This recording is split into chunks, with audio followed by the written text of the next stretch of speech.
And I think this is where the moral purpose is very crucial as how we deal with the problems of climate change and environmental degradation as a whole.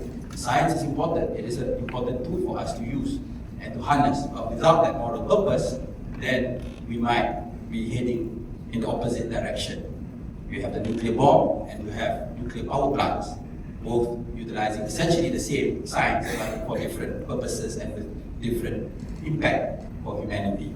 And I think the other part, and I have to say this, being someone who comes from not a scientific background, and I was given this responsibility, it is crucial, people like us in the public policy sphere, and also scientists, to find ways to create a narrative and to tell the story of how climate change is this imminent crisis that humanity is facing today.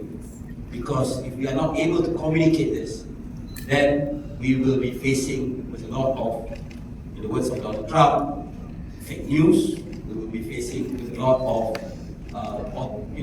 quote-unquote alternative narratives, which is not helpful to our cause.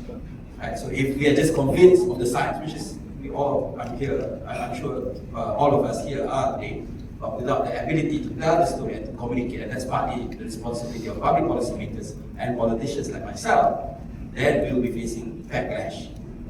We've seen that in various, including the developed countries, and I think that is where it is very crucial for us to be able to communicate and tell this in a very accessible manner about what needs to be done and why this is something that is urgent and is at the heart of the survival of humanity.